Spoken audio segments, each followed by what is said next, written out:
Hello friends, आपण शिकतोय chapter chemical reactions and equation standard 10 science 1 lecture number आहे 4। आज आपल्याला बघायची आहे पुन्हा एकदा डेफिनेशन बॅलन्स केमिकल इक्वेशनची आणि स्टेप्स और rules while writing the balance chemical equation. Balance chemical equation लिहित असताना कोणकोणते रूल्स म्हणजेच कोणकोणत्या स्टेप्स म्हणजेच कोणकोणते कन्व्हेन्शन आपण पाळायला पाहिजे, कोणत्या नियमानुसार आपण बॅलन्स केमिकल इक्वेशन लिहायला पाहिजे याच्याविषयी आज आपण माहिती लक्षामध्ये घेणार आहोत। तर बघा, सुरुवातीला आपण पुन्हा एकदा बॅलन्स केमिकल इक्वेशन विषयी माहिती दिली आहे। बॅलन्स केमिकल इक्वेशन कोणाला म्हणणार? बॅलन्स केमिकल इक्वेशन ज्या केमिकल इक्वेशन मध्ये number of atoms on left hand side is equal to number of atoms on right hand side असतील त्या केमिकल इक्वेशनला आपण बॅलन्स केमिकल इक्वेशन म्हणत असतो। If number of atoms on the left hand side of the chemical equation is equal to number of atoms on the right hand side of the chemical equation, then that chemical equation is called as balanced chemical equation. For example, बघा, Zn plus CuSO4 gives ZnSO4 plus Cu। या साइडला झिंकचे किती item आहे? 1। इकडे सुद्धा झिंकचा किती item आहे? 1। इकडे कॉपरचा किती ॲटम आहे? 1। या साइडला सुद्धा कॉपरचा किती ॲटम आहे? 1। इकडे सल्फरचा किती ॲटम आहे? 1। इकडे सुद्धा सल्फरचा किती ॲटम आहे? 1। इकडे ऑक्सिजनचे किती ॲटम्स आहेत? 4। इकडे सुद्धा ऑक्सिजनचे किती ॲटम्स आहेत? 4। म्हणजे काय दिसतंय तुम्हाला की number of atoms on the left hand side of the chemical equation is equals to number of atoms on the right hand side of the chemical equation, then such a chemical equation is called as balanced chemical equation। आता मुद्दा हा उभा राहतो की balance chemical equation लिहायची कशा करता? तर balance chemical equation is written to satisfy the law of conservation of mass. मागच्या लेक्चरमध्ये आपण हे प्रूव्ह करून दाखवलं होतं की the total mass of reactant is equals to total mass of product, म्हणजेच लॉ ऑफ कन्झर्वेशन आपण सॅटिस्फाय केलेला होता। तर तो law of conservation of mass satisfy करण्यासाठी, तो योग्य आहे हे ठरवण्यासाठी बॅलन्स केमिकल इक्वेशन लिहिल्या जातात। त्या बॅलन्स केमिकल इक्वेशन जर का लिहिल्या नाही तर law of conservation of mass satisfy होणार नाही। त्यामुळे हे एक लक्षात ठेवा, हा एका मार्कासाठी क्वेश्चन पण येतो, why one should write the balance chemical equation. Balance chemical equation का लिहिणं आवश्यक आहे? मग त्याविषयी दिलं आपण, chemical equation is balance to satisfy the law of conservation of mass. Law of conservation of मासला सॅटिस्फाय करण्यासाठी आपण बॅलन्स केमिकल इक्वेशन लिहिणं आवश्यक आहे। मग आता बॅलन्स केमिकल इक्वेशन लिहायची आहे, मग ते लिहिण्याकरता काय रूल्स आहेत, कोणकोणत्या गोष्टी लक्षामध्ये ठेवणं आवश्यक आहे ते आपण आता एक एक करत बघणार आहोत। सगळ्यात पहिल्यांदा कन्व्हेन्शन, स्टेप्स और rules used while writing the balance chemical equation. Balance chemical equation लिहित असताना लक्षात घ्यावयाच्या गोष्टी, कोणकोणते पॉइंट्स लक्षामध्ये घेणं आवश्यक आहे। पहिला 1 नंबर, फॉर्म्युला ऑफ रिॲक्टंट कोणत्या साईडला लिहायचा? लेफ्ट हँड साईडला। बघा, हे दोघं रिॲक्टंट आहे, मग रिॲक्टंट कोणत्या साईडला लिहिले आपण? लेफ्ट हँड साईडला। तर formula of reactant must be written on the left hand side of the chemical equation. त्याच्या पुढे formula of product must be written on the right hand side of the chemical equation. हे product आहे, तर प्रॉडक्टचे जे फॉर्म्युले आहे हे कोणत्या साईडला लिहिणार आपण? राईट हँड साईडला। म्हणजे रिॲक्टंटचे फॉर्म्युले लेफ्ट हँड साईडला आणि प्रॉडक्टचे फॉर्म्युले राईट हँड साईडला लिहिणं आवश्यक आहे। पुढचा मुद्दा, जर का 2 or more reactant and products असतील, एखाद्या केमिकल इक्वेशन मध्ये 2 किंवा 2 पेक्षा जास्त रिॲक्टंट आहे किंवा 2 किंवा 2 पेक्षा जास्त प्रॉडक्ट आहे, तर त्यांना सेपरेट करण्याकरता प्लस साइनचा उपयोग करा। 2 or more reactant and products are separated by plus sign। बघा, झिंक हा एक रिॲक्टंट आहे, कॉपर सल्फेट हा दुसरा रिॲक्टंट आहे. मग दोन रिॲक्टंटला सेपरेट करण्यासाठी आपण प्लस साईनचा उपयोग केलेला आहे. झिंक सल्फेट आणि कॉपर हे दोन प्रॉडक्ट आहे. मग यांना सेपरेट करण्यासाठी सुद्धा आपण प्लस साईनचा उपयोग केलेला आहे. म्हणजे दोन किंवा दोनपेक्षा जास्त रिॲक्टंट आणि प्रॉडक्ट असतील तर त्यांना सेपरेट करण्यासाठी प्लस साईनचा उपयोग करणं आवश्यक आहे. तिसरा मुद्दा, reactant side and product side are connected by means of arrow. Reactant side आणि प्रॉडक्ट साइडला कशाने जोडणार आहे आपण? ॲरोच्या साइडनी, ॲरोनी जोडणार आहे. And arrow indicates the direction of the chemical reaction. म्हणजे कोणत्या दिशेने केमिकल रिॲक्शन जाते आहे हे दाखवण्याचं काम सुद्धा ॲरो करत असतो. ॲरोच्या मदतीने आपण रिॲक्टंट आणि प्रॉडक्टला सेपरेट करतो आणि डायरेक्शन ऑफ ॲरोच्या मदतीने रिॲक्शन कोणत्या दिशेने जाते आहे हे सुद्धा आपल्याला लक्षामध्ये येत असतं. बघा, हे दोघं रिॲक्टंट आहे, हे प्रॉडक्ट आहे. मग रिॲक्टंट आणि प्रॉडक्ट यांना सेपरेट करण्यासाठी आपण ॲरोची मदत घेतली आहे. ॲरो या साईडला आहे म्हणजे arrow indicate the direction of the chemical reaction. याचा अर्थ झिंक हा कॉपर सल्फेट सोबत रिॲक्ट होणार आहे आणि या दिशेने रिॲक्शन होऊन झिंक सल्फेट आणि कॉपर आपल्याला मिळणार हे आपल्याला लक्षामध्ये येतं. ॲरोवरनं ॲरोच्या या साईडला रिॲक्टंट असतात, त्या साईडला कोण असतात? Product. Arrow indicates the direction of the chemical equation. पुढे ऑन द ॲरो, ॲरोवरती आपण कंडिशन्स लिहू शकतो की कोणत्या कंडिशन खाली ही रिॲक्शन होते आहे.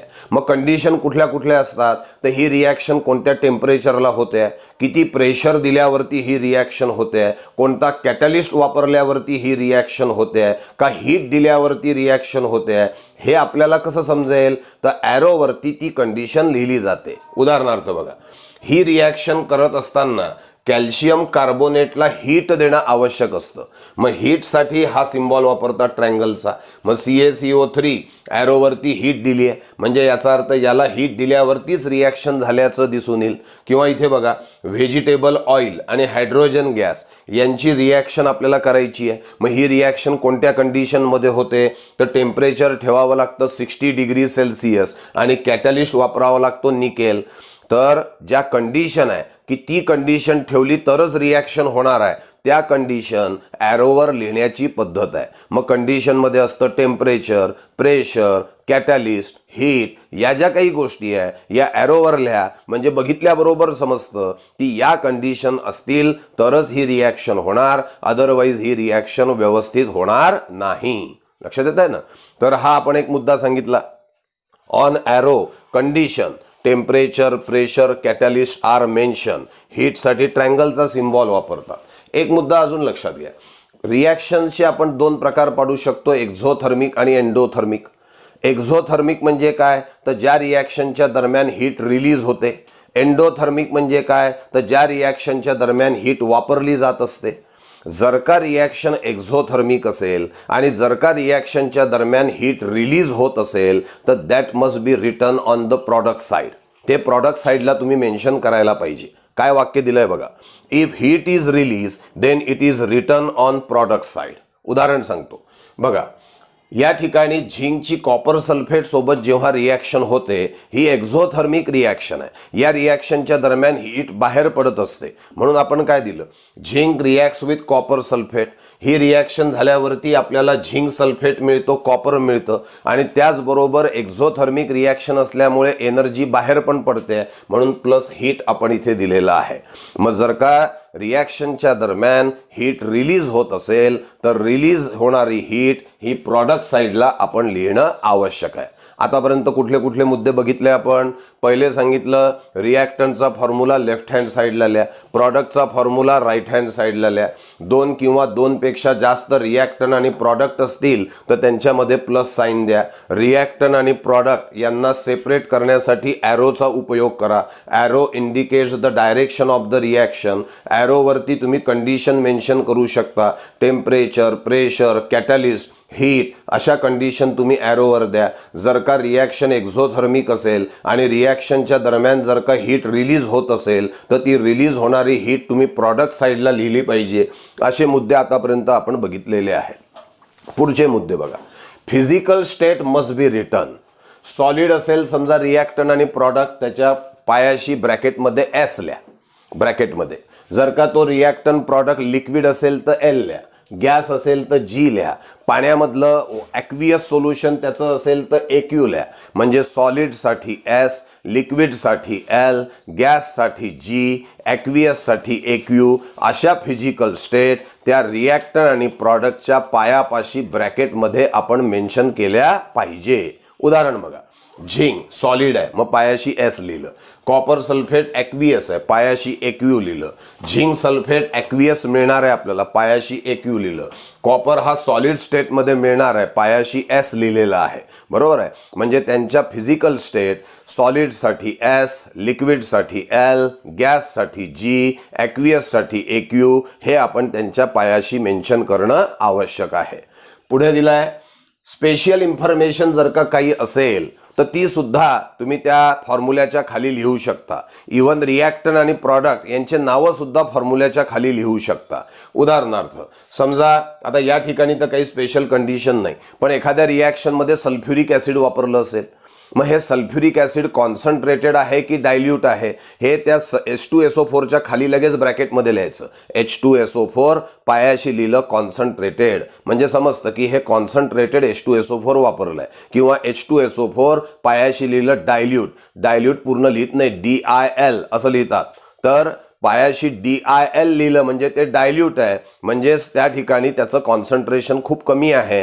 H2SO4 कमी आणि पाण्याचं प्रमाण त्यामध्ये जास्त आहे हे आपल्याला लगेच लक्षामध्ये येत असतं. आणि म्हणून काही स्पेशल इन्फॉर्मेशन असेल जसं कॉन्सन्ट्रेटेड, डायल्यूट, तर त्या रिॲक्टन आणि प्रॉडक्टच्या पायाशी आपण लिहायला पाहिजे. त्याचबरोबर रिॲक्टन आणि प्रॉडक्ट यांचे नावं सुद्धा आपण लिहायला पाहिजे. इथे मी लिहिलेलं नाही आहे कारण जागा पुरत नव्हती. अदरवाईज याच्या खाली झिंक, याच्या खाली कॉपर सल्फेट, इथे झिंक सल्फेट, इथे कॉपर, इथे calcium carbonate, calcium oxide, carbon dioxide असं त्या फॉर्म्युल्याच्या खाली लिहिलं तर आपल्याला लगेच लक्षात येतं की त्याचा फॉर्म्युला आणि त्याचं नाव आणि त्याची स्पेशल कंडिशन. बॅलन्स केमिकल इक्वेशनचे रूल्स म्हणजे काय आहे की ती बॅलन्स केमिकल इक्वेशन बघितल्याबरोबर सगळी सिच्युएशन तुमच्यासमोर उभी राहायला पाहिजे की रिॲक्टन कोण आहे, प्रॉडक्ट कोण आहे, रिॲक्शन कोणत्या साईडला चाललेली आहे, त्या रिॲक्टन आणि प्रॉडक्टची फिजिकल स्टेट काय आहे, कोणत्या कंडिशन खाली ती रिॲक्शन होते आहे, ते सॉलिड आहे का, लिक्विड आहे का, गॅस आहे का, ॲक्वियस आहे, ते कॉन्सन्ट्रेटेड आहे का डायल्यूट आहे, हीट बाहेर पडत असेल तर लगेच प्रॉडक्ट साईडला हीट लिहिलंय म्हणजे ती एक्झोथर्मिक आहे हे सुद्धा आपल्याला लगेच लक्षामध्ये येतं. म्हणजे एक व्यवस्थित पिक्चर आपल्यासमोर उभं केलं जातं आणि ते पिक्चर केमिकल बॅलन्स केमिकल इक्वेशनचं बघितल्यावर त्याची पूर्ण स्टोरी आपल्याला समजते. पूर्ण कोणत्या कंडिशन खाली ती रिॲक्शन झाली आहे, कशा पद्धतीने झाली आहे हे आपल्याला पूर्णपणे समजायला पाहिजे. याच्याकरता सगळे रूल्स हे बॅलन्स केमिकल इक्वेशन लिहिताना फॉलो करणं आवश्यक आहे. पुढे काय दिलंय बघा, या ठिकाणी जर का गॅस असेल तर तो गॅस हलका असतो, तो वर जात असतो आणि त्यामुळे गॅस असेल तर त्याच्यानंतर लगेच अपवर्ड ॲरो दाखवला जातो. अर्थात हे फक्त प्रॉडक्ट करताय, रिॲक्टनमध्ये या पद्धतीने ॲरो दाखवल्या जात नाही. आलं लक्षात. इथे हायड्रोजन दाखवला आपण, हा गॅस आहे पण हा रिॲक्टंट साईडला आहे तर याला अपवर्ड ॲरो दाखवत नाही कारण हा काही निघून जात नाही, याला आपण वापरतोय. तर अपवर्ड ॲरो फॉर गॅस आणि प्रेसिपिटेट असेल म्हणजे सॉलिड सबस्टन्स मिळत असेल प्रॉडक्टमध्ये तर त्याच्याकरता डाऊनवर्ड ॲरो हा दाखवला जात असतो. हे दोन्ही गोष्टी फक्त प्रॉडक्ट साईडला आहे, रिॲक्टंट साईडला दाखवायच्या नाही. प्रॉडक्ट साईडला जर का गॅस असेल तर त्याच्या पुढे अपवर्ड ॲरो दाखवा. प्रॉडक्ट साईडला जर का प्रेसिपिटेट सॉलिड सबस्टन्स मिळत असेल तर त्याच्या पुढे डाऊनवर्ड ॲरो दाखवा. मी उदाहरण दाखवतो बघा. या रिॲक्शनच्या दरम्यान प्रॉडक्टमध्ये हा कॉपर आपल्याला सॉलिड स्टेटमध्ये मिळतोय, मग इथे डाऊनवर्ड ॲरो दाखवला आपण म्हणजे तो प्रेसिपिटेट आहे. तो सॉलिड असल्यामुळे कुठे जाऊन बसणार, तळाशी जाऊन बसणार, म्हणून डाऊनवर्ड ॲरो दाखवला. नंतर दुसरं जर का आपण एखादी रिॲक्शन इथे आहे, कॅल्शियम कार्बोनेटला हीट केल्यावर कॅल्शियम ऑक्साईड आणि कार्बन डायऑक्साईड गॅस मिळतोय, मग प्रॉडक्टमध्ये गॅस मिळतोय तर तो गॅस आहे हे समजण्यासाठी त्याला कोणता ॲरो दाखवला आपण, अपवर्ड ॲरो दाखवलेला आहे. तो रिलीज होऊ शकतो, तो मोकळा जाऊ शकतो, बरोबर आहे. तर हे ॲरो फक्त प्रॉडक्ट साईडला लक्षात घ्या, रिॲक्टंट साईडला नाही दाखवायची कारण रिॲक्टंट तर वापरतोय आपण. तिथे रिॲक्टंटमध्ये जर का गॅस असेल तर तो काय रिलीज होऊ देणार आहे का आपण, नाही. म्हणून त्याला अपवर्ड ॲरो किंवा सॉलिडला डाऊनवर्ड ॲरो दाखवायचा नाही. Upward arrow for gas, downward arrow for precipitate must be shown only on product side, must be shown only on product side. फक्त product साईडला आपण ते दाखवणार आहोत, हे लक्षामध्ये ठेवायचं आहे. तर for gas upward arrow, for precipitate downward arrow only in the product side. पुढला मुद्दा, atoms are balance by integral coefficient. Atoms जे आहे हे जर का बॅलन्स करायची गरज पडली, सध्या या एक्झाम्पलमध्ये दिसत नाहीये, जेव्हा आपण ॲक्च्युअल एक्झाम्पल्स बघू बॅलन्सिंग द केमिकल इक्वेशनचे, तेव्हा तुम्हाला या मुद्द्यांचा अर्थ अजून जास्त कळेल. जेव्हा केव्हा तुम्हाला केमिकल इक्वेशन बॅलन्स करायची गरज पडली तर ते बॅलन्स करत असताना इंटिग्रल कोइफिशियंट होल नंबरचा उपयोग आपण करायला पाहिजे. होल नंबरच्या मदतीने आपण केमिकल इक्वेशनला बॅलन्स करायला पाहिजे. त्यापुढे दिलेला आहे the chemical equation must be correct chemically and arithmetically. आपण समजा कोणतेही दोन रिॲक्टन घेतले आणि त्याच्या समोरून प्रॉडक्ट दाखवला तर असं वाटतं ती रिॲक्शन लिहिलेली आहे म्हणजे ती होतेच असं नाही. तुम्ही बॅलन्स केमिकल इक्वेशन जेव्हा लिहिता तेव्हा दोन गोष्टी तिथे पाळल्या पाहिजे. एक, तशी ती रिॲक्शन खरंच व्हायला पाहिजे, it must be correct chemically. ती रासायनिक दृष्ट्या बरोबर पाहिजे, ती केमिकली बरोबर पाहिजे, ती प्रत्यक्षात होणारी पाहिजे. न होणारी रिॲक्शन आपण लिहिली म्हणून होत नाही. एक वाक्य नेहमी करता लक्षात घ्या, केमिस्ट्रीमधलं रिॲक्शन्स होतात म्हणून आपण लिहितो, आपण लिहिल्यामुळे रिॲक्शन्स होणार नाही आहेत. ठीक आहे की नाही. तर एक उदाहरण या ठिकाणी तुम्हाला सांगता येईल बघा. समजा मी या ठिकाणी लिहिलं Cu plus ZnSO4 gives us Zn plus CuSO4. बरोबर. आता ही जी रिॲक्शन लिहिलेली आहे इथे दिसायला दिसतं एक कॉपर, एक कॉपर, एक झिंक, एक झिंक, एक सल्फर, एक सल्फर, 4 ऑक्सिजन, 4 ऑक्सिजन दिसायला दिसते बरोबर. परंतु ही रिॲक्शन केमिकली करेक्ट नाही. या ठिकाणी अशा पद्धतीची रिॲक्शन वस्तुस्थितीमध्ये होतच नाही. हा जो कॉपर आहे हा झिंक सल्फेट सोबत रिॲक्शनच देत नाही. त्याच्यामुळे मी अशी रिॲक्शन लिहिली म्हणजे खरंच होणार आहे का? नाही. त्यामुळे अशी रिॲक्शन आपण लिहू शकत नाही. It is not correct chemically although it is correct arithmetically. Arithmetically ही बरोबर वाटते की जेवढे ॲटम्स रिॲक्टंट साईडला आहेत तेवढेच ॲटम्स प्रॉडक्ट साईडला आहे, म्हणजे अरिथमॅटिकली बरोबर वाटते आहे. पण अरिथमॅटिकली बरोबर वाटते, दिसायला बरोबर दिसते म्हणजे ती खरंच होईल असं नाही. याचं कारण आहे कॉपर एवढा रिॲक्टिव्हच नाही आहे की तो झिंक सल्फेट सोबत रिॲक्ट होईल. मग होणारी कोणती आहे तर ही आहे. झिंक हा कॉपर सल्फेट सोबत रिॲक्शन देऊ शकतो. झिंक आणि कॉपर सल्फेट हे जर का एकमेकाच्या संपर्कात आले तर रिॲक्शन होऊन झिंक सल्फेट आणि कॉपर मिळेल. तर this reaction is not correct chemically. मग आपल्याला अशाच इक्वेशन लिहिण्याची परमिशन आहे ज्या केमिकली तर करेक्ट पाहिजेच आणि मग त्यापुढे त्या अरिथमॅटिकली पण करेक्ट पाहिजे. अरिथमॅटिकली म्हणजे गणिताच्या दृष्टीने बरोबर पाहिजे. गणिताच्या दृष्टीने बरोबर म्हणजे number of atoms on the left hand side must be equal to number of atoms on the right hand side. पहिले केमिकली करेक्ट पाहिजे आणि मग अरिथमॅटिकली करेक्ट करण्याचा प्रयत्न आपण करायला पाहिजे. मग त्याला बॅलन्स करण्याचा प्रयत्न करायला पाहिजे. एखादी रिॲक्शन आहे ती प्रत्यक्षात होतच नाही आहे, मग ती बॅलन्स करण्यामध्ये काय अर्थ आहे? ती होतच नाही आहे तर ते बॅलन्स लिहिण्याचा काय अर्थच उरत नाही, युसलेस. ठीक आहे की नाही. आणि त्यामुळे हे वाक्य फार महत्त्वाचं आहे की chemical equation must be correct chemically. ती केमिकली होणं गरजेचं आहे आणि त्यानंतर ती अजून कशी करेक्ट असणं आवश्यक आहे तर अरिथमॅटिकली करेक्ट असणं आवश्यक आहे. अरिथमॅटिकली करेक्ट असणं आवश्यक आहे म्हणजे जेवढे ॲटम रिॲक्टंट साईडला आहेत तेवढेच ॲटम कुठे पाहिजे तर प्रॉडक्ट साईडला सुद्धा असणं आवश्यक आहे. त्यानंतर दिलाय chemical equation must represent correct molecular state of reactant and product. Reactant आणि प्रॉडक्टची करेक्ट मॉलिक्युलर स्टेट ही आपण तिथे मेन्शन करणं आवश्यक आहे. हायड्रोजन हा निसर्गामध्ये डायॲटॉमिक मॉलिक्यूल म्हणून आहे, H2 म्हणून आहे. मग H2 म्हणून आहे ना, मग केमिकल इक्वेशन लिहिताना आपण त्याला H2 म्हणूनच लिहायला पाहिजे. हायड्रोजनसाठी H नाही वापरता येणार कारण हायड्रोजन निसर्गामध्ये ॲटॉमिक स्टेटमध्ये नाही आहे, मोनो ॲटॉमिक स्टेटमध्ये नाही आहे. तो H म्हणून नाही आहे, तो H2 म्हणून आहे. मग त्याची करेक्ट मॉलिक्युलर स्टेट आहे H2. कॅल्शियम कार्बोनेट निसर्गामध्ये कसा अस्तित्वात आहे तर कॅल्शियम कार्बोनेट आहे CaCO3. एक कॅल्शियम, एक कार्बन आणि 3 ऑक्सिजन यांचं कॉम्बिनेशन असणारा मॉलिक्यूल अस्तित्वात आहे. मग लिहिताना तुम्ही CaCO3च लिहायला पाहिजे, CaCO2 असं लिहून चालणार नाही. कॅल्शियम ऑक्साईड हा CaO आहे, एक कॅल्शियम एक ऑक्सिजन यांचं कॉम्बिनेशन होऊन कॅल्शियम ऑक्साईड तयार झालाय. मग तुम्ही CaO2 वगैरे असं लिहून चालणार नाही. तर it must be correct chemically it must be correct, arithmetically, and it must indicate or represent the correct molecular state of reactant and product. बघा, झिंक सल्फेट ZnSO4 फॉर्म्युला आहे, या प्रमाणात तो निसर्गात अस्तित्वात आहे, मग ZnSO4च लिहिणार आपण, ठीक आहे की नाही. जसं सोडियम सल्फेट Na2SO4 आहे, झिंक सल्फेट ZnSO4 आहे. मग सोडियम सल्फेट जर का Na2SO4 असेल तर तुम्ही त्याला NaSO4 लिहून चालणार नाही, त्याला Na2SO4च लिहायला पाहिजे, म्हणजे ही झाली करेक्ट मॉलिक्युलर स्टेट. मग Zn2SO4 लिहून चालणार नाही, तो असणार आहे ZnSO4, म्हणजे करेक्ट मॉलिक्युलर स्टेट आहे त्याची ZnSO4. आणि म्हणून हे जे शेवटचे मुद्दे आहेत हे फार महत्त्वाचे आहेत बघा, की ॲटम्सला बॅलन्स करायचं आहे तुम्हाला, दोन्ही साईडचे ॲटम बॅलन्स पाहिजे, इंटिग्रल कोइफिशियंट वापरा, होल नंबर वापरा, त्यांनी बॅलन्स करा त्याला. हे एक्झाम्पलच्या दरम्यान अजून क्लिअर होईल तुम्हाला. पुढे केमिकल इक्वेशन ही कशी करेक्ट पाहिजे, केमिकली ती प्रत्यक्षात होणारी पाहिजे आणि मग ती अरिथमॅटिकली पण करेक्ट केली पाहिजे. आणि केमिकल इक्वेशन लिहित असताना रिॲक्टंट आणि product they must be in their correct molecular state. जसं कॅल्शियम कार्बोनेटची करेक्ट मॉलिक्युलर स्टेट CaCO3 आहे, कॅल्शियम ऑक्साईडची CaO आहे, कार्बन डायऑक्साईडची CO2 आहे, झिंक सल्फेटची ZnSO4 आहे. तर त्या करेक्ट मॉलिक्युलर स्टेटमध्येच त्यांना आपण लिहिणं आवश्यक आहे. निसर्गामध्ये ते ज्या प्रमाणात ज्या पद्धतीने अस्तित्वात आहे त्याला म्हणतात करेक्ट मॉलिक्युलर स्टेट, आणि करेक्ट मॉलिक्युलर स्टेट घेऊनच बॅलन्स केमिकल इक्वेशन ही लिहायला पाहिजे. शेवटी कोणते मुद्दे बघितले आपण, पहिल्याने रिवाईज केले होते, हे शेवटचे मुद्दे लक्षात घ्या. फिजिकल स्टेट त्यांच्या पायाशी लिहा.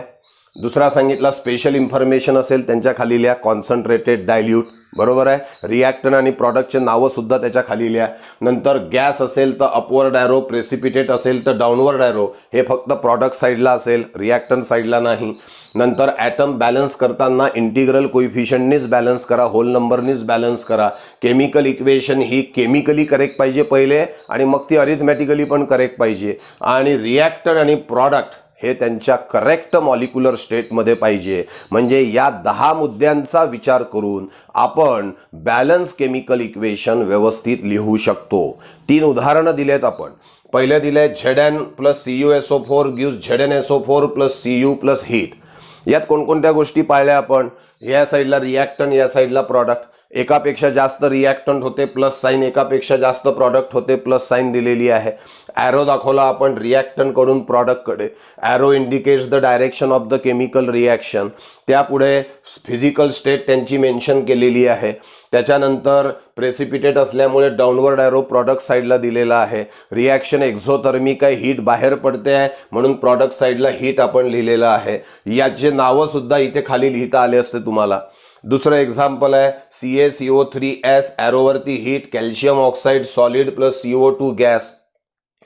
प्रॉडक्ट साईडला गॅस मिळतोय म्हणून अपवर्ड ॲरो दिला, त्यांच्या फिजिकल स्टेट पायाशी लिहिले आहे. कंडिशन ॲरोवरती दिली आहे की याला हीट केल्याशिवाय हा डिकम्पोज होणार नाही. CaCO3च लिहिला, CaCO2 नाही लिहिला, कारण त्याची करेक्ट मॉलिक्युलर स्टेट CaCO3 आहे आणि त्याची फिजिकल स्टेट सॉलिड आहे. व्हेजिटेबल ऑइल लिक्विड स्टेटमध्ये असतं म्हणून लिक्विड लिहिलं आहे. त्याची हायड्रोजन गॅस सोबत रिॲक्शन केली. ही रिॲक्शन कोणत्या टेम्परेचरला होते तर ती कंडिशन ॲरोवर दिली आहे, 60 डिग्री सेल्सिअसला. कोणत्या कॅटलिस्टच्या प्रेझेन्समध्ये होते तर निकेल कॅटलिस्ट वापरल्यावरतीच ही रिॲक्शन होते. आणि मग व्हेजिटेबल ऑइलचं रूपांतर वनस्पती घीमध्ये होतं, डालडामध्ये होतं. तर हे झालं या ठिकाणी ते सॉलिड स्टेटमध्ये असतं, ते आपण इथे दिलेलं आहे. म्हणजे vegetable oil when reacts with a hydrogen gas at 60 degrees Celsius in presence of nickel catalyst, then we get वनस्पती घी or डालडा. काय वाक्यरचना आहे बघा. Vegetable oil when reacts with a hydrogen gas at 60 degrees Celsius in presence of nickel catalyst, then we get वनस्पती घी or Dalda. याच्यावरच्या रिॲक्शनला वाक्यात कसं घ्याल, calcium carbonate when heated it gives calcium oxide with the liberation of carbon dioxide gas, with the liberation of carbon dioxide gas.